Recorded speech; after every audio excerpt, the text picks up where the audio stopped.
Turn it. My guys are not quite close to trying to get the handle out. So we have a plumber come in and they can't get it on. So they have to tiny moves to really the screw out of the handle to pull it out just to adjust it. Oh, for which one? Oh, you went to Nebraska. Oh, which I'm already because once you pull it off, how you put it back on, get more. But I'm really hot to like a whole new like texture. Yeah, that's why I still didn't see that.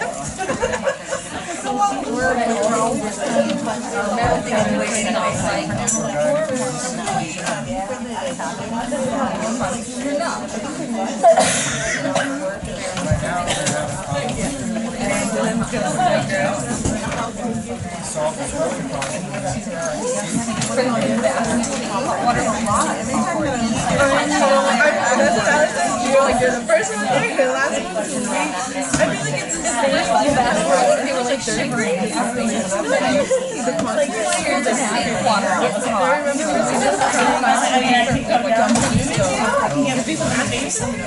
there's difference between 30 like 90 days.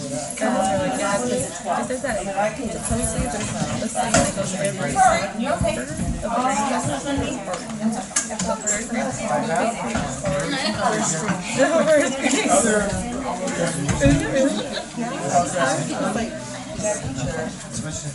You have kids who are like 30 days. I have like transcripts from the paper. No way!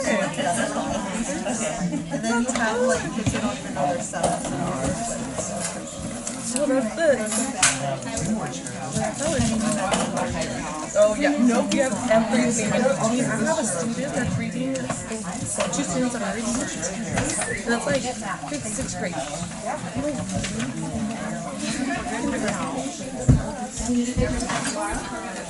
Wait, what am I doing?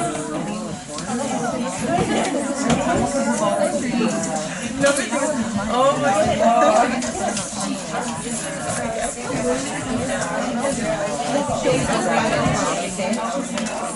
god.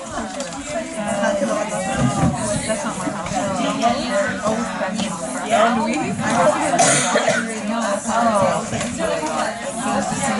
Oh,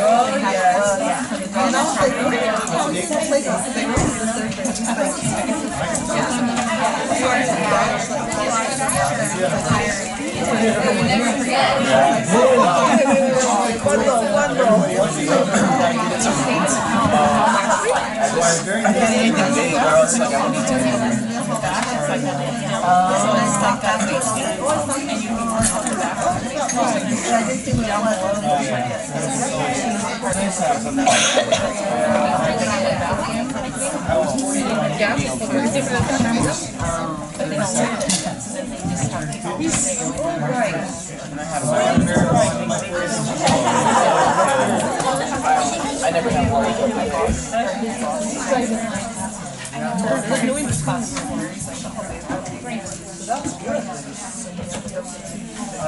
Why don't you sit right there in the end? Is your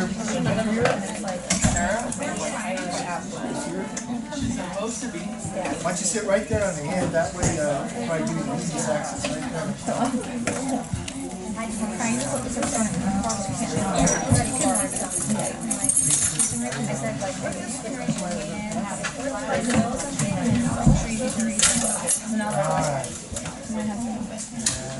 Cece's here, so now we can start.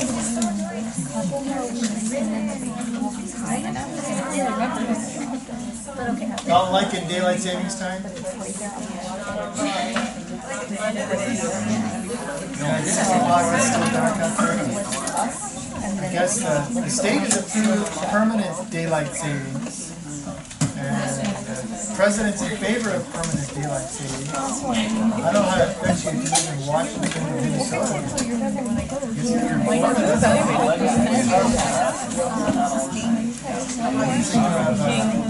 Starting in dark.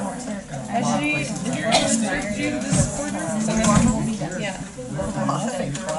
Oh, really? It's actually 7 o'clock. We start at 7. In the beginning, she was, what was her name? Thank you. Yeah, but she's been coming here. For this last year.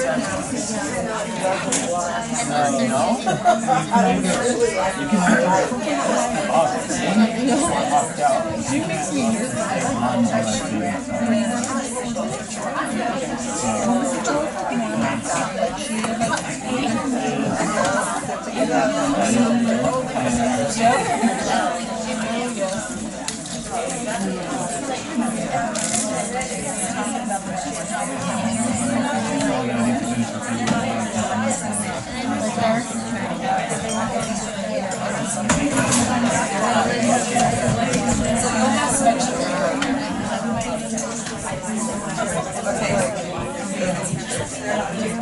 Alright guys, let's get started. If one thing I need to correct real quick concerns the announcement section where it says dates. The dates on the agenda are correct, but I think I've been telling everybody what incorrect information. So I probably told you one thing, I meant something else. But what's written is official. I want the second years and early completion options to come during the first 2 weeks, and the first years to come during the second 2 weeks. And the reason that we are doing it that way is so that I have time to make any corrections, additions, and subtractions, and you have time to make any corrections that need to be done before you get out of school, so that we can recommend your credential. Because sometimes once school's out, you're out. I don't know where you are, and I can't get a hold of you, and we can't fix something that needs to be fixed. It's also true that I have a tendency to leave during the summer and go do this and that. I don't. My wife has a cousin whose wife is a principal in San Francisco, and they have a timeshare. They want us to go. They asked and begged us if we would house sit for them this July. In Pismo Beach, and I'm like, really, Rihanna, we have to go to the beach and stay in this nice home? Okay. So I know I'll be gone for some time during the summer. Alright, so make sure you note that, and then hopefully I get Jessica back to work and we can, she will schedule those for you via email or phone calls. You can't do an OMS sign up because they're 20-minute slots. A reminder to our mentors that you're being voluntold to come to 2 days during those 4 weeks.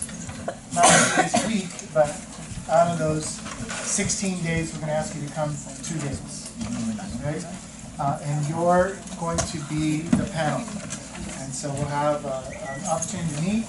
We'll go through the rubric again and tell you how it goes. It's not as hard as it sounds, and then you and a couple other people will sit on the panel. You will not review your own people, and we try hard not to even have them from your own site so that you don't know who they are. Sometimes I can't help. There's so many people moving in through that 4-week period, but we try really hard to make sure that whoever's standing in front of you, you've never really had a chance to meet them. So with the 2 days that we're supposed to come, if we have a first year, would you rather we did the ACOs in 2 years?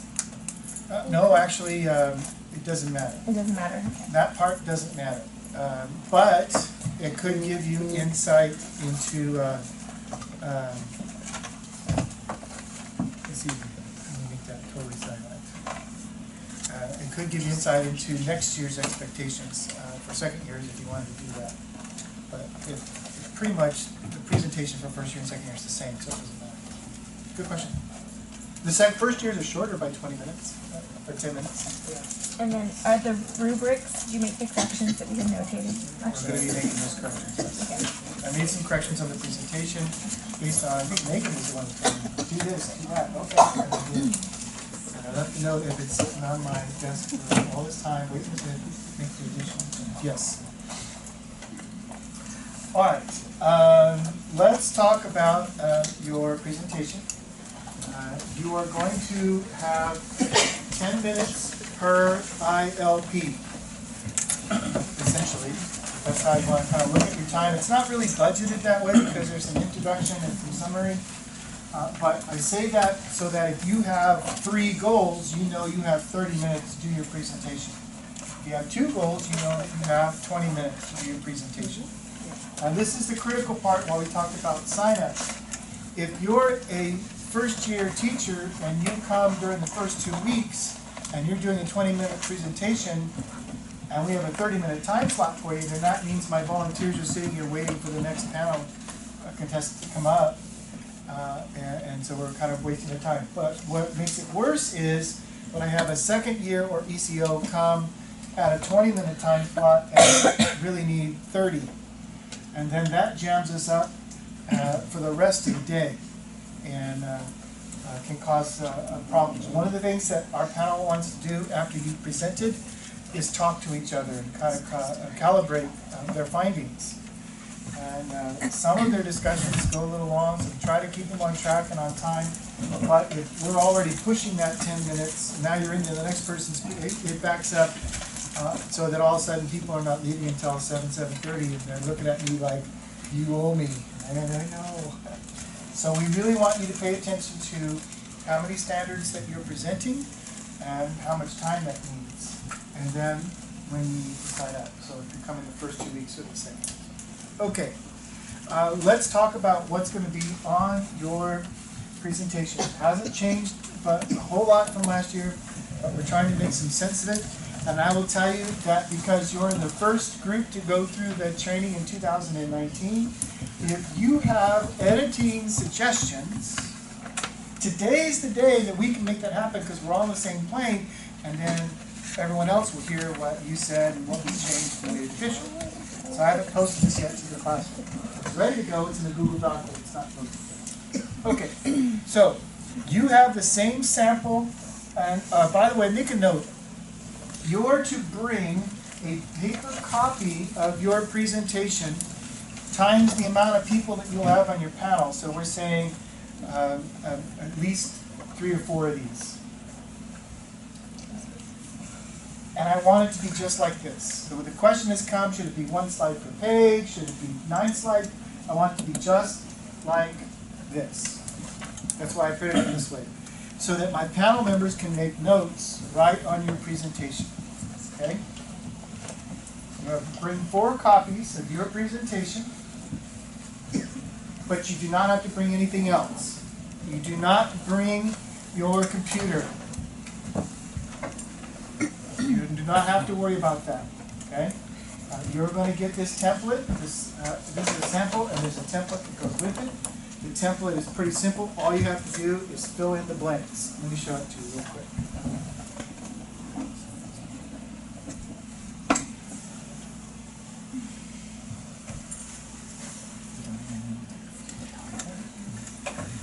I assume you're going to share them with this slide.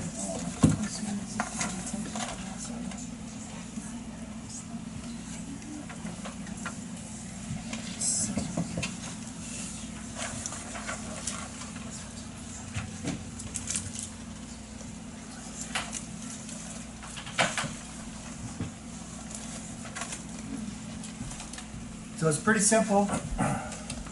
You'll notice the brackets. That means that you're putting. It's skinny. You fill in the blanks where you see the brackets. Okay. So I gave you the paper copy. You could actually have that out while you're doing the template and know exactly what it is that we're looking for. Okay?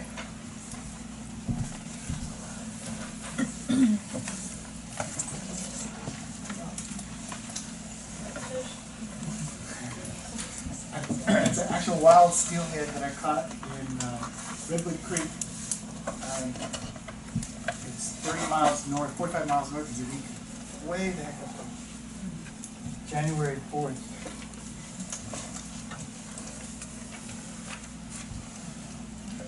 Okay, so on your presentation, you're going to introduce yourself right away. We found that a couple years ago we forgot to even do that. Well, who you are. And what year are you in the induction program? So you put year 1, year 2, or ECO. That's important for our panel to know. And then what standards are you covering? And I'll make a note of this, and if you want to circle it on your sample, you are presenting Standard 6, even though you did not write a goal for Standard 6 or collect any evidence. And I'll explain all that in a moment. But I will tell you that the standards for induction program state that we must show growth in all 6 of the California Standards for the Teaching Profession, CSTPs. One of the things they did a couple of years ago is they changed the standards, and they've allowed all of us induction programs to write our own programs. So it looks different if you went to Merced, Fresno, or anywhere else. What they're doing and what we're doing may look a little differently in how they're gathering evidence for each of the standards. We have chosen to write the standards 1 through 5 and then mention 6 in the presentation. So I'll show you how to do that in a moment. All right, we want you to introduce yourself, okay? And I want you to tell me information that's pertinent to your teaching position, your experience, and your level of expertise, okay? So for me, I'm pretending to present, and I want, since I grew up here in Madera, and I'm a Coyote, I want my panel to know that. This is my hometown. I understand the culture. I understand the people.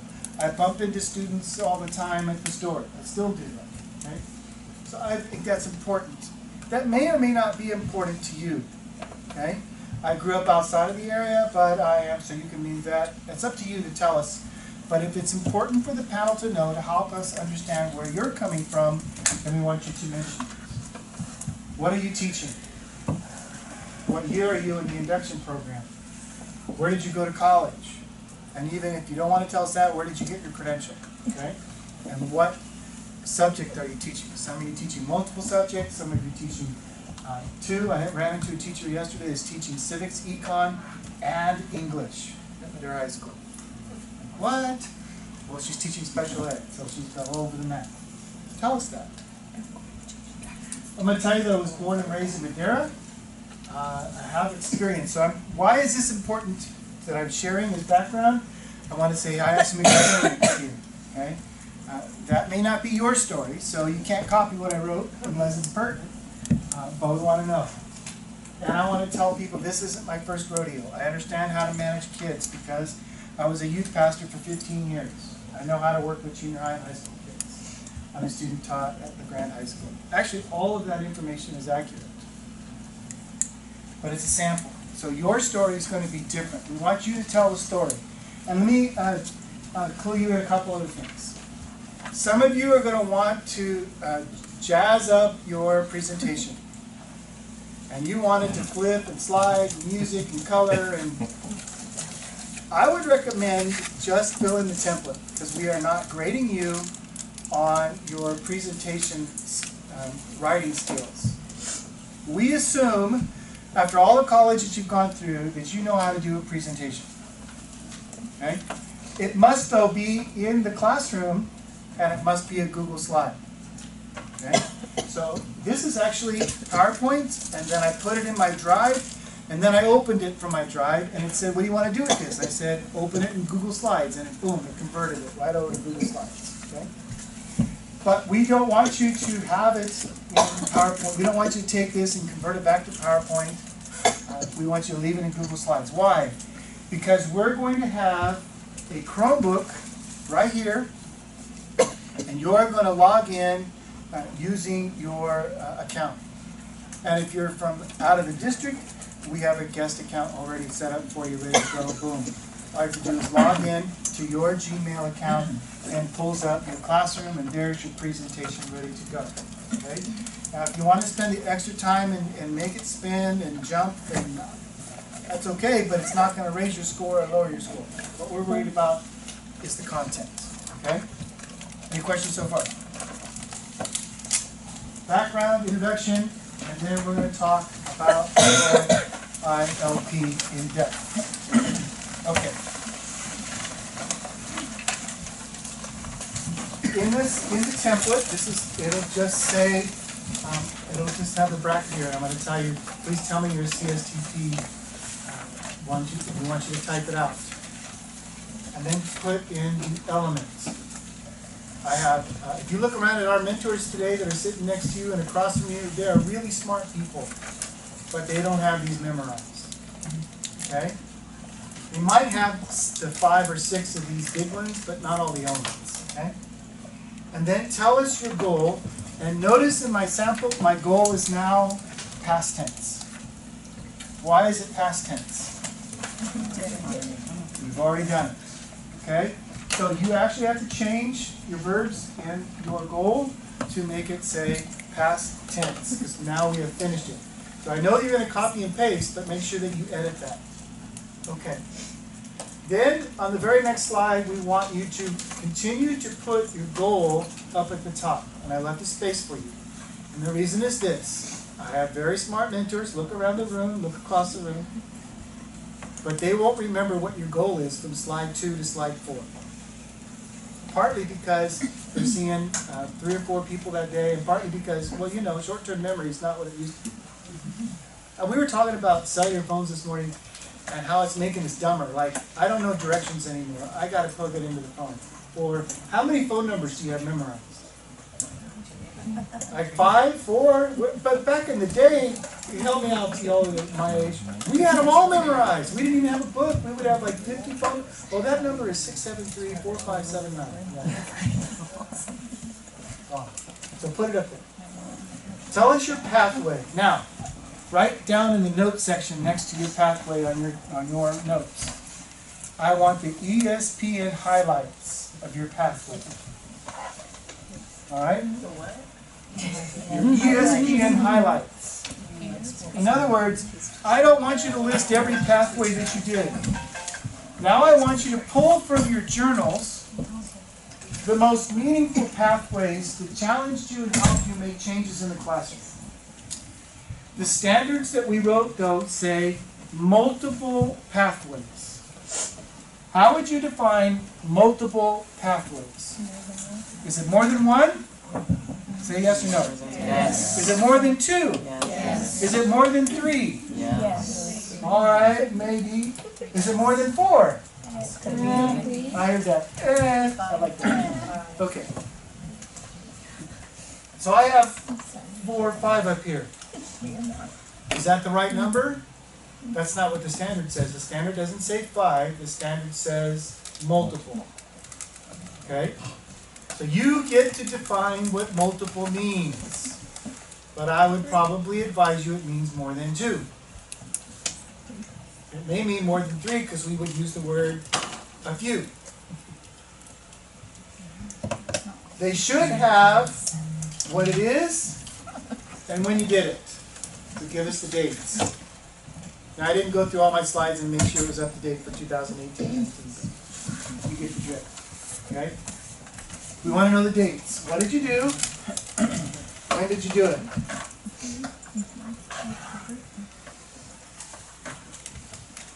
Alright.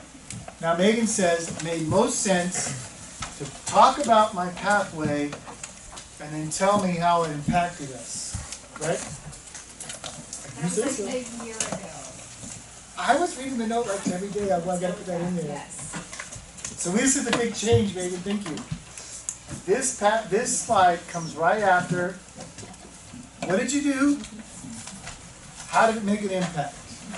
In other words, you went to this training, and what did you do? Well, for me, I started to include depth of knowledge questions in my presentations and my lesson plans. Okay? I created a template for students to use to gather facts and write analysis. And my goal was to develop critical thinking. All right? Does it have to be 7 long? No. In fact, I think this is kind of long, to be honest. All right? What did you do as a result of attending these seminars or research or observations? How did it affect you? What did you do differently? Okay?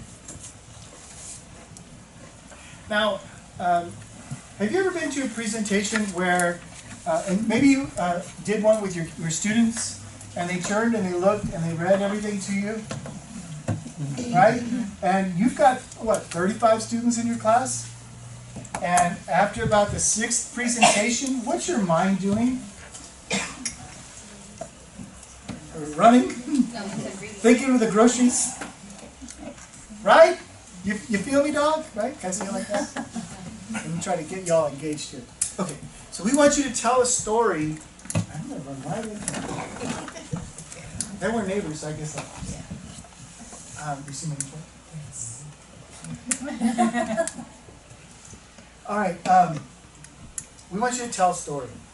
So this should be your notes. Now, can you print 3x5 cards, or can you print your presentation and look at it? Sure. But what we want you to avoid doing is actually reading us your presentation. We want you to tell the story. Make sense? Having said that, I will tell you, and I can't, panel members, how many times have you heard this? I'm telling you now, you need to practice. Am I right? What happens if you don't? Here's a couple things that happens if you don't practice. Let me tell you this. The number one fear in America is spiders. Number 2 is snakes, and that's my fear. And number 3 is public speaking. Okay? And I know that bringing you people here to do a presentation in front of 3 or 4 adults is a scary thing. I get it. I will tell you, that's not my fear. I love being in front of a group and talking and talking and talking. It makes you feel good. I don't know why, but I like it. But for most people, they don't. So you're going to be nervous. So what happens when you're nervous? What happens to your brain?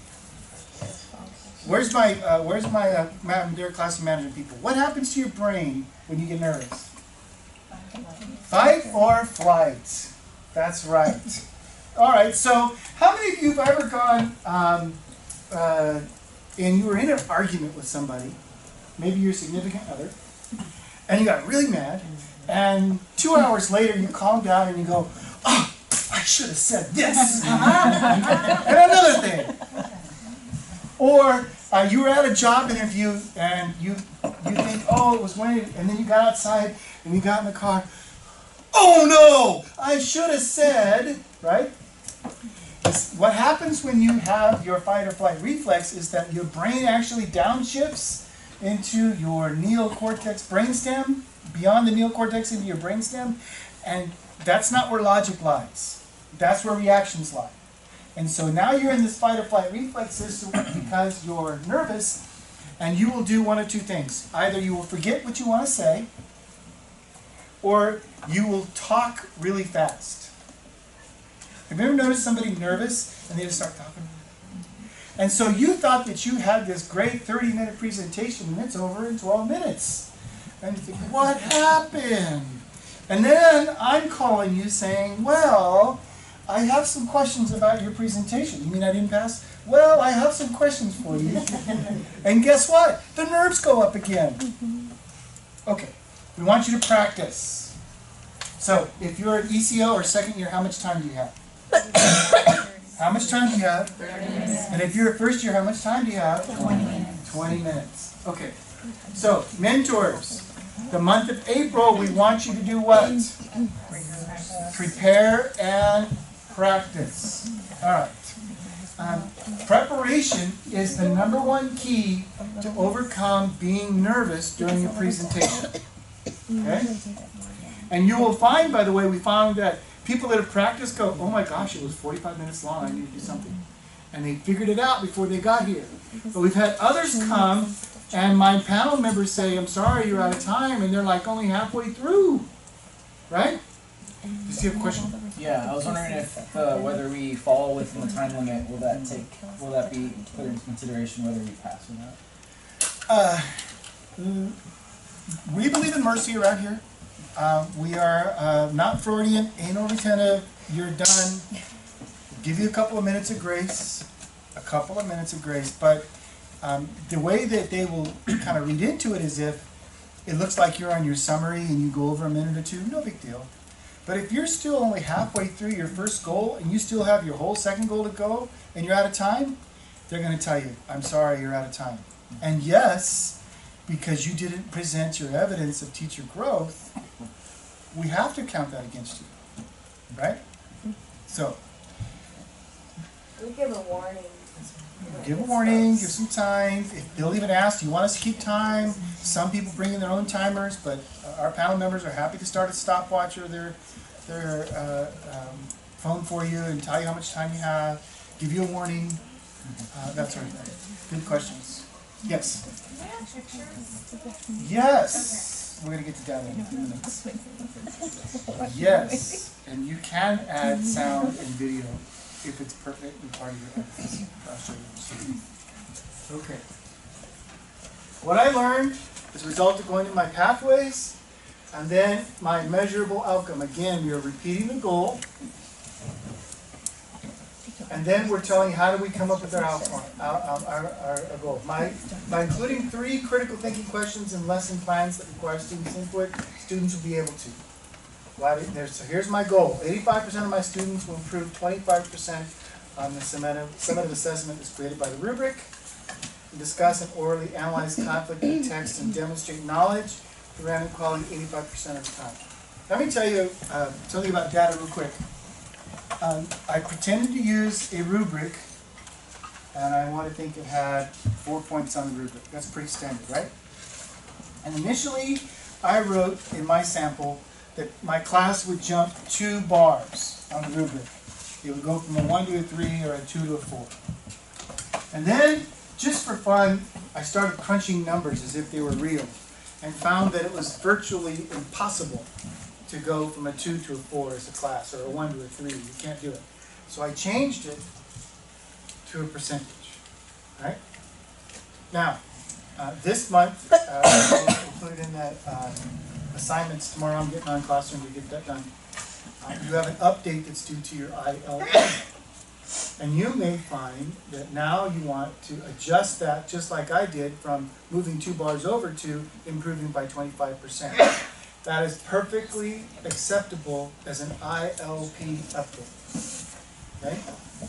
Other updates can relate to the pathway. You did some extra training or a seminar or some research, or you did an extra observation, or somebody observed you, and you can put that into your ILP as an update. Okay? All right, any questions yet? The big question is, did they do it?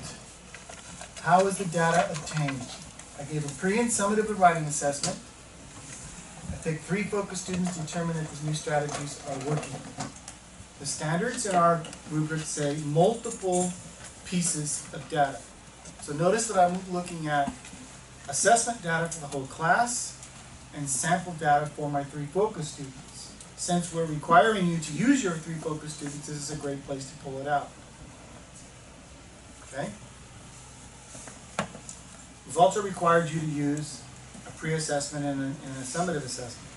So this is a great place to put those numbers in. I have a question. Yes. When we list our focus students, should we just put their first name or just their initials? Yes. Okay. But not their first and last. Although you're going to see first and last in a moment, I did it because I wanted to be humorous. Okay? All right, the question is, what can we put in for data? The answer is things that you've already included in your journal. So for instance, if one of the things that you did was you rearranged your classroom, and all of a sudden it makes a whole lot of sense, and distractions are less, and the scores went up, then including a picture of the before and after of your classroom would be great. It's part of your data. Okay? If you're a PE teacher and you guys want to use a video showing before and after or something like that, great. If you're music and you want to show sound or listen or synth, we have limited availability on the sound. So let me know ahead of time if sound is going to be. So we'll put you, for instance, this room has speakers, but my other ones may or may not. Okay. But you can put those in your presentation as part of your evidence. Okay. I used the rubric because this was such a centerpiece of what we were doing in this freshman class about critical thinking, because I was using this rubric every day, I used it as a piece of evidence. Does that mean that you have to have a rubric in your evidence? No. All right, so say it with me. It must make sense to me. Say that. It must make sense to me. All right, if the data and the evidence make sense to you and you can explain it, then we're cool. Capiche? See, I'm trying to Italian, right? I know other words. I can't say it. I know Italian. All right, so I included a rubric, and then I have, whoa, what happened to my data? My data disappeared.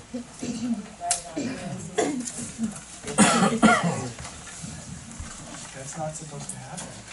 This gives you can't be displayed. Why can't it be displayed? Why? That's why you copy for a panel. True that, huh? That's why you make a copy for the panel. Alright. So do you see my data? So there's some bar graphs in there. I did use first and last names in my well, actually I used three: Lopes, Sachs, and Kershaw. Lopes is my EL student. Anyone know who Davey Lopes is? Yep, second base. Second base for the Los Angeles Dodgers in the 70s. Fantastic base runner. And you know, He had a cool mustache too. right? And you know who Steve Sachs is? Oh yeah, but he stopped being able to throw the ball from That's why second he's my to first. special Poor ed guy. student. It was horrible. I'm not kidding.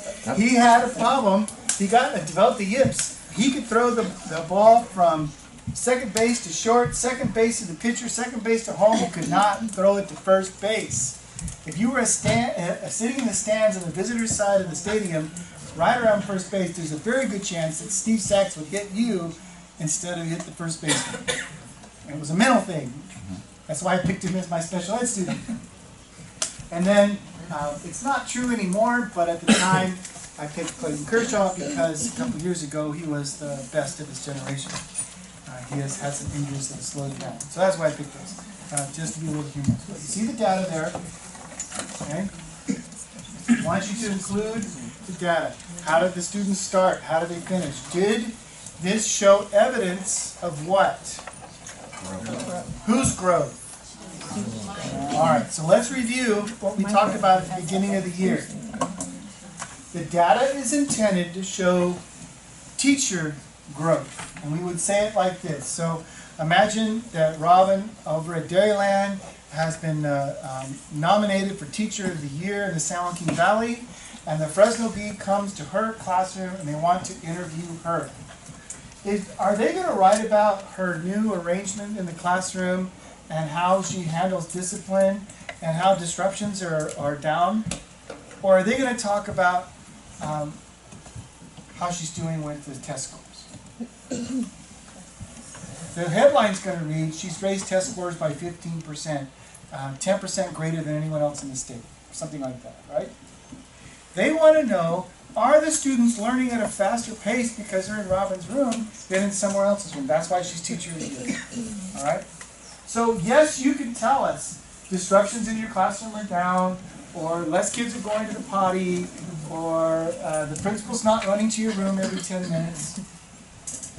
But ultimately, you're charged with, do students learn under your care? And can you prove it? And is that improving? Is that getting better? So the only way we have a way of measuring your growth is to look and see if the students are being successful under your care. In the same breath, I would say this.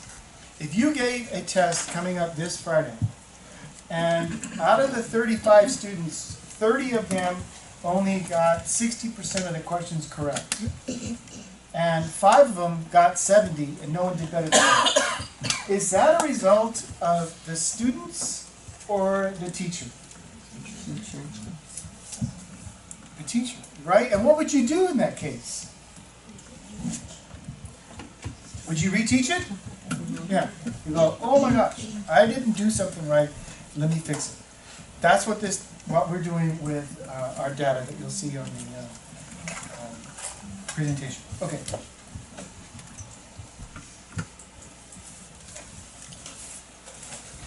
So what are the results? 85% of my students will improve.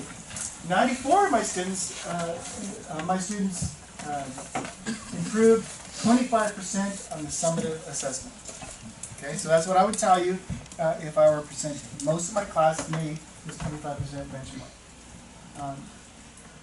And I wanted 85% of random calling to be done correctly. Towards the end of the year, it was consistently met.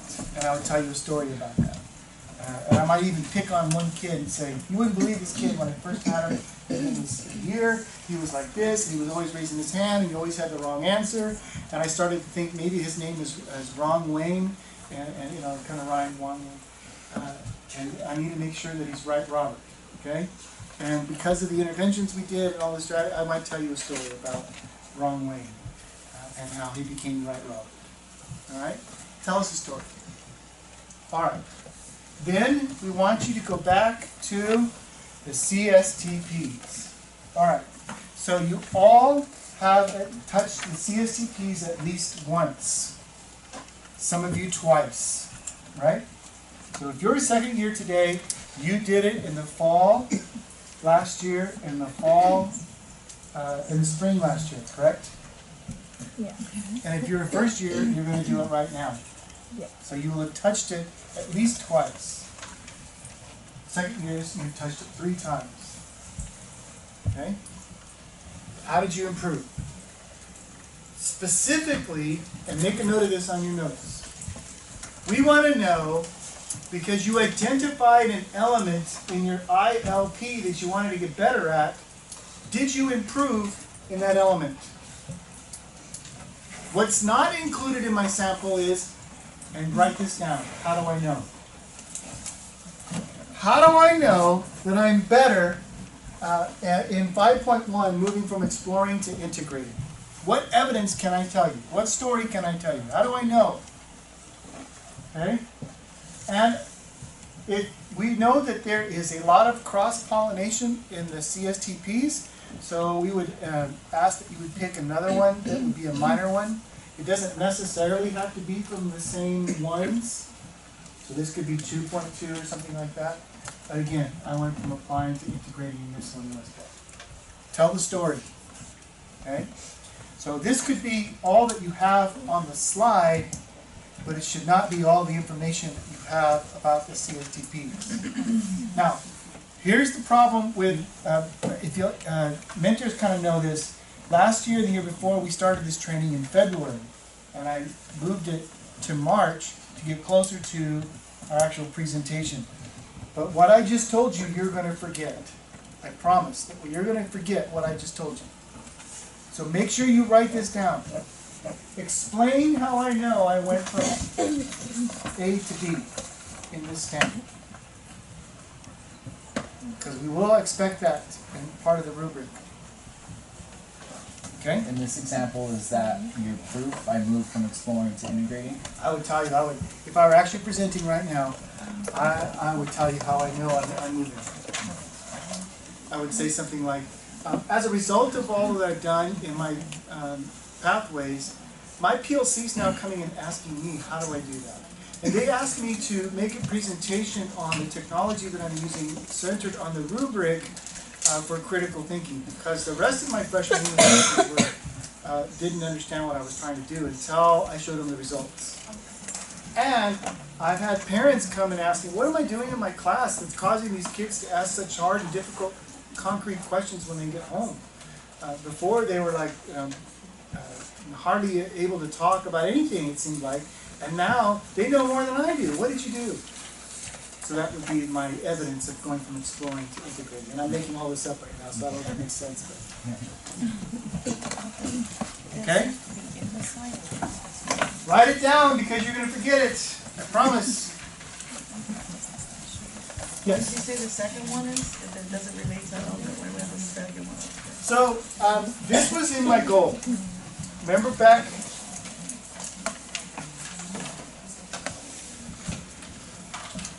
So here we have the goal of the CSTP and the element.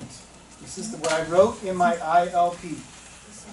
Did I grow? Boy, I should have. If I didn't grow in this standard, would this be an opportunity to do an update on my ILP before presentation? Yes. You know what? This one is a better one than the 1.5 that I put. But this one worked for me. All right. So now I get back to presenting about the CSTPs. Here's that 1.5 again. Okay? And I'm going to explain to you. But there are, if you read all of them, you'll find that there's they overlap. I call it, it's not me, I put mine on like silent. You'll find that they overlap. So there's a lot of applicable standards other than the one you pick. Like you can pick one or two more. The small element ones. But it doesn't have to be from standard 1. You might find that we grew in standard 3.4 as well as 1.5. So are you doing it like from 1.5? I also know I grew in 1.2 because of 1.5. I also grew in 1.2 because here's the evidence. Here's my story.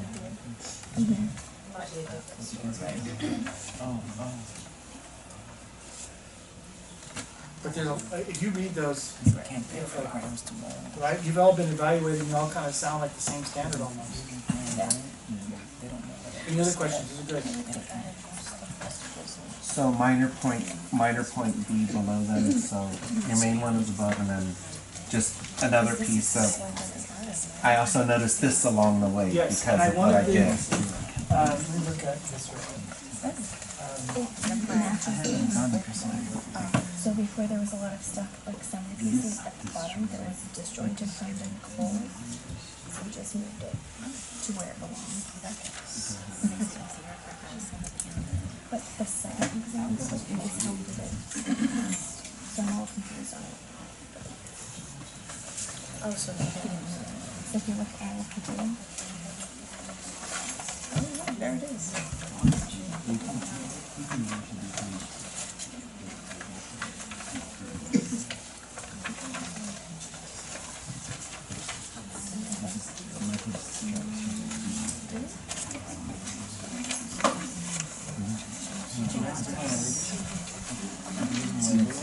we left in So this is what I wrote. what do I want my students to be able to do for it? Discuss how you grew as a teacher in your relation to the continuum. Cut out of the other one. Does everybody understand continuum and CSTPs are interchangeable?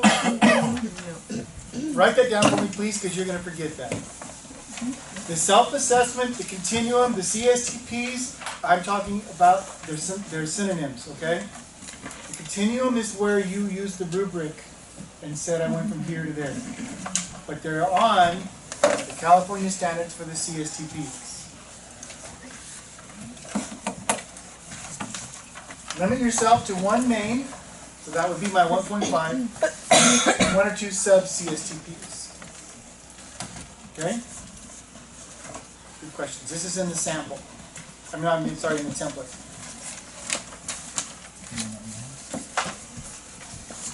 And actually,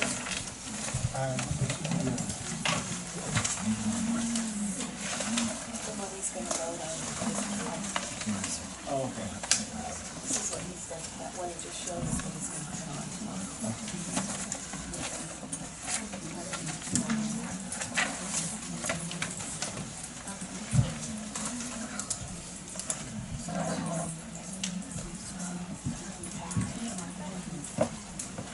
All right. What I really need to say right here is wash, rinse, repeat. Okay? And here you have 3 of these, correct? Do I need to help me out here on this on the template? Do I need to put ILP number 3 if you're a year 2, and put that in there so that you won't forget to put it in? Or will you know to say copy and paste and make a third one? Because I don't know who I'm going to confuse. Either the first years I think you should have 3, or my ECO's second years ago, gosh, I only have 2, why isn't there a third one? So help me out here. Or two versions of year one and year two. I can do that. This is easy. That's a copy. But I do need to write it down because now I can't pull it. I'm gonna forget. Let me see.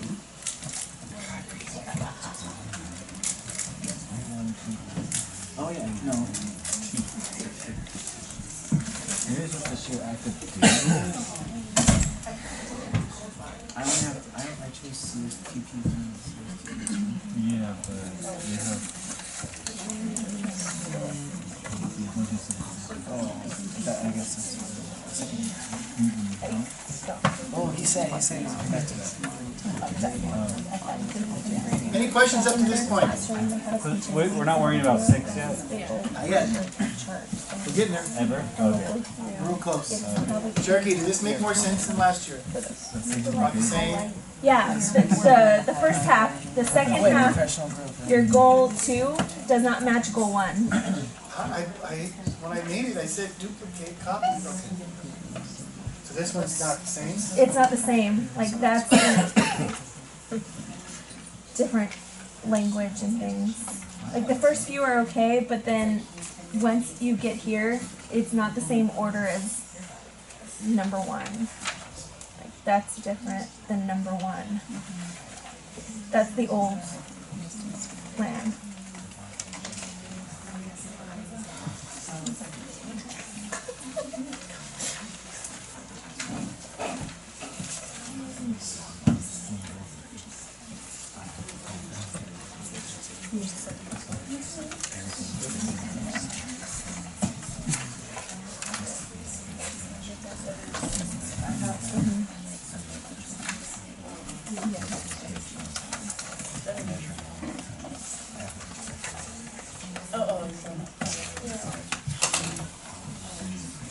Thank you, Jackie. Here on the continuum, 2.5 was my main one, and this time I have 2 minor ones.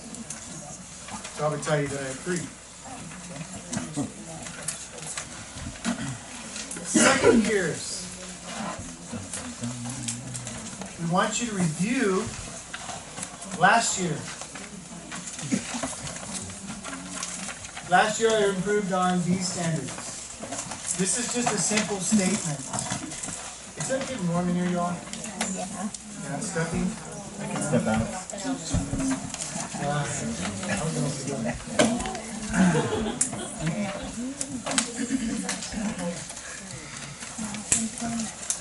Standard 6. It's a statement. And for the most part, I will allow you to copy what I've written. When you say review then, Just again, an anecdotal yeah, story, or even that, or not even an anecdotal? it could be a step. I don't want it to be a long drawn out. Okay. Just a quick. Last year I worked on this standard, and I am happy to say that I'm still making progress.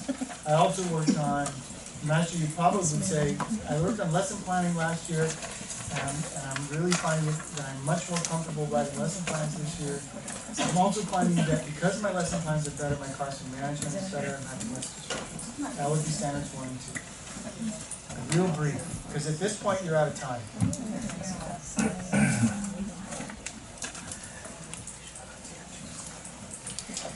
This is a statement.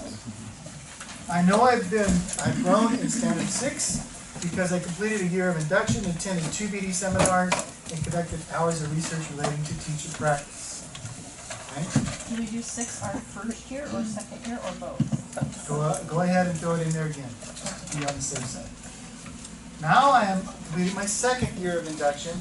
I've attended 16 seminars because I went over the summer and hundreds of hours, whatever. You can take the sentence and make it your own. But it's just a statement.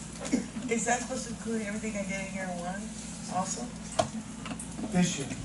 Only this year? It's because you have grown, because you've been in induction for this whole year, you have evidence of growth in standard 6. That's why I'm going to allow you to pretty much, if you want, to copy my sentence. Tell me that this is my 2nd year of induction. I've attended 4 different seminars this year. hours of my PLC group, as well as analyzing student work, and I conducted research on improving my teacher practice. It's a statement, probably takes 6 or 7 seconds. This is one of those things, on this particular slide, you could probably read it. Okay? We are showing CTC evidence of growth for all of the 6 standards. This is how we're doing it for 6. All right, ECO. How many of you are ECO today? You have some standards you didn't write to, correct? I told you that you could pick 3 of the 5. So there are 2 standards you did not write to. And I told you in the spring we would talk about it. So here we are. ECOs, in a few sentences, justify why you did not write to the other 2 CSTPs. Okay? So if I were an ECO, based on what you saw in my introduction, I would say, I didn't write to standard 2 because I have 15 years of experience working with junior high and high school students and know how to manage a class. Right? That's why I didn't write the 2. That's all I need to say. Make sense? Now, ECOs. This one gets forgotten. This one will stick you a little bit. You won't put it in. And if you're okay everywhere else, you'll probably pass your presentation, but if you're on the bubble and you forget this one, it'll knock you down. I'll tell you in a moment what happens if you don't meet the standards. It's horrible. Okay. And then I want you to say this. I am a better teacher now because, or I can say I'm a better teacher today because, what? Can you finish that story? Do you know that you're a better teacher today? Do you have any evidence that says it in your mind? I will tell you that before we went through stuff like this, the way you thought of yourself as a teacher is you kind of felt, oh yeah, I feel like I'm a better teacher. That's what you might have even said. Oh yeah, I feel like I'm a better teacher.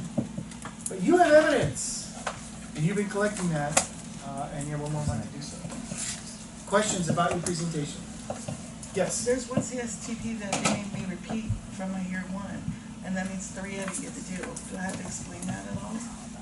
Just tell us why you didn't write to it. It tells you you're the bomb.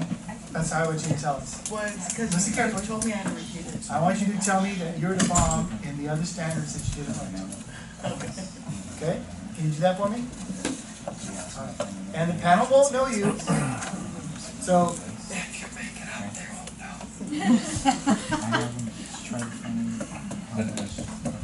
On this slide, would it be appropriate to just do some bullet points because you wanted to really just tell about it? Yes. You don't want to actually write out paragraphs. Yeah, bullet points would be great. Do I do my explanation on the ECO even though I'm not, or we're going to place it? Second. Because they still don't even know how to get. All right. What are your next steps?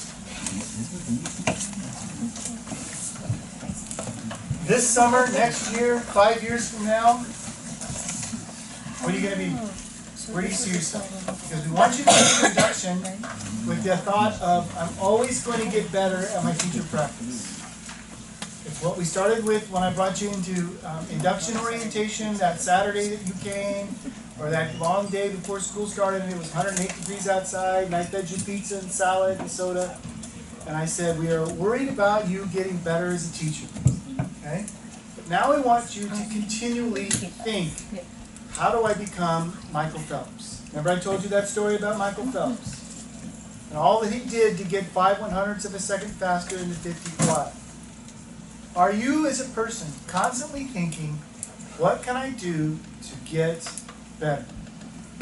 I'll tell you, I was telling the mentors, we were talking about helping you with change, and one of the things that I have identified is sometimes I have the right message, I'm right, and it needs to be said, and I'm talking to my wife, and I say it with the wrong tone and the wrong facial expression. Does my message get heard? Hello? And now I'm frustrated, and she's frustrated. Come on now, Steve. All right. So one of the changes that I'm working on is how do I use my words in a positive way instead of tearing down? So I have to learn. Yes, my message is correct, and yes, it needs to be said, but how I say it is as important as what I have to say. And I'm learning, if I can't say it without being upset, then it doesn't need to be said until I'm no longer upset. So, for instance, my wife told me something yesterday, and I started to get a little agitated, and I just started to be quiet and just listen. She called me today at lunch, and I said, oh, by the way, I was thinking about this, and I was able to share her with something, and she took it. You know, that's a great idea. I know that if I'd have said it yesterday, it wouldn't have got heard.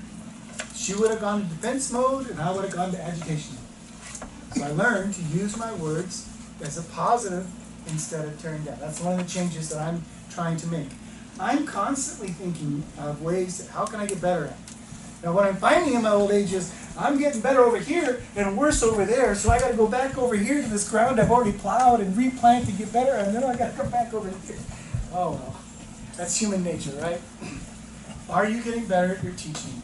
And will you let that become a habit of mind, that you're constantly thinking, how can I get better? I will tell you that secondary teachers do this the best. Because they'll teach something first period and go, oh, no. And second period is better, and by fifth period, woo! And then you think, oh, those first grade people. I have to reteach it tomorrow. And you got to read. Now you're like, you know, there's nothing worse than a secondary teacher to have lesson plans for 4, 5, and 6 in the afternoon, and 1, 2, 3 in the morning. And they're different on different days. Like, what am I doing, and where am I? Oh, that's. All right. Here's one thing I'll leave you with. What happens if the panel doesn't find enough evidence of teacher growth? Because that's how we're going to tell you. So you're going to get a score in the rubric, and I'm going to send you an email that says, congratulations, blah, blah, blah, blah, you passed with flying colors. We're going to check your Google Classroom, and you should expect that your credential will be recommended in the next letter. Or it'll say, congratulations, make sure that you keep this information for next year when you come back for year 2. Or it may say, the panel did not find enough evidence of teacher growth. Now, here's what I know about most of y'all. Okay? That's Bass Lake Vertical. Y'all. Okay? Is that you are overachievers. And you've got, I love what my stepdaughter says, gosh, you know, I don't want to go, I want to go through all my junior high years and only with a few B's. And I'm thinking, yeah, that's what I did. I went through all of junior high with only a few B's. The rest were C's, D's, and F's. Right? We know you are overachievers. They've gotten A's on everything since like kindergarten. I mean, seriously, right? You graduated at the top of your class, and I graduated, you know, like they say, magna cum laude, I graduated, praise the life. All right. You've never had a bad grade in your life, and then you come to me, and I give you, I'm sorry, you did not meet our standards, you did not present enough evidence of teacher growth, and some of you are going to get upset. I get it. But it's not that hard. What it means is that unless it's really bad, and unfortunately we get some of those, unless it's really horrible, we'll have a phone conversation, and I'll say, would you tell me a little bit more about this? And I'll ask you a question. And you'll dig a little bit more, and you'll tell, and I'll keep kind of looking for what I'm looking for and asking you questions until we get what we want. And I'll say, yes, I am satisfied. I now have enough evidence of teacher growth. And I'm going to take your paper from the not passed to the passed file. That's simple. Okay? Some of you, and I guarantee you you're not here today, so I'm talking to everybody but they're not here tonight because y'all are here at the first meeting. That tells me that you're already ready to go. It's the ones that come to my last meeting that I worry about because they love to procrastinate every day. And they're going to come and it's going to be so bad that I'm going to have a meeting with you. I'm going to sit down and say, okay, I need you to rewrite this and redo this and show me the evidence for this, and it can take some time. I will say that out of 160 or so, 175 from last year, I had 3 that were like that. So it's not, it's an aberration. It's not normal. I will say that we have, maybe what do you think, about a 10-15% fail rate? If you want to call it that, sound about right? So out of 175, you're looking at about 25, that sounds 25 or 30 of you will just get on the phone and have a little chat. It's nothing to be scared of, I promise. Because I'm going to just be real nice, you know me. Ask how things are going, you ready for the school year, we'll chat a little bit, I'll calm you down. Say, hey, listen, I just have a few questions about this. And they'll be very specific. It won't be about your entire presentation, but only in the places where we didn't find enough evidence according to our standards. Okay? Now, one more thing. We would like for you to dress professionally. Now, what does that mean? That means, guys, you probably should put on a pair of khakis or slacks and a collared shirt. You do not have to wear a tie, although some do. Ladies, you don't have to wear a dress, but we do want you to not come with your woolly jeans and your flip-flops. Okay? And I know I put some pressure on our PE people. Come on now, you got to dress up just a little bit. One day, come on. Put the hat away and come. We want you to come professionally. Here's why. 2 reasons. One is psychological. Did you know back in the day, they don't do it anymore because of other issues, but back in the day when you had grad night at Disneyland, you made the boys wear a tie and the girls wear a dress. Why? Because you had a tendency to raise your behavior to the clothes that you were wearing.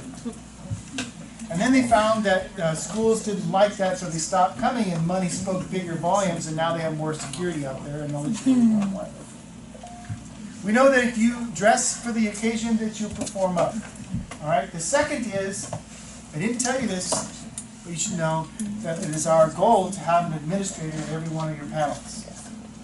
So you could be standing in front of somebody else's administrator. Now, did you know that as a new teacher, it's possible that you won't be at the same site for the rest of your career? How many veteran teachers are at the same site they started at? Wait. Anybody? 1, 2, 3. 3 years. Just kidding. How long? 1, 2. How What long side? is veteran? Brenda, you've been there the whole time. All those principals that come through, and you still You there. claimed your credentials. Right? And you got the best one now? Not. All right. You say you were at the same, Ladina? Yes. You've gone through 3 or 4 principals yourself, huh? All right. Everyone else, you've changed sites? No. Veteran teachers? Oh, you've been at the same site since you started, huh? Yeah. It's what, 10 years now? Yeah. Yay. Look at you become a veteran, just like that. Twinkling out. I started at Granada Alternative Ed, and it was part of LeGrand High School. And then I went to LeGrand High School, and then I was at Planada Chavez Elementary at Chavez Middle School, and then I landed at Madera High School, and that's where I finished. And then I've been here, gosh, I've been here for 10 years. This is my 10th year. I better get better at this. Come on. You don't stay at your same spot. So it's possible that somebody on your panel could be your boss in the next couple of years. Dress to impress. You know what I'm saying? Wear professional. Any questions? Yes? Did you put the rubric on the election candidates Google Classroom and on the support provider? Yes. Okay. Yes. Good question. Any else? I did not do the evaluation today, so you're off the hook. Thank you. We'll see you later.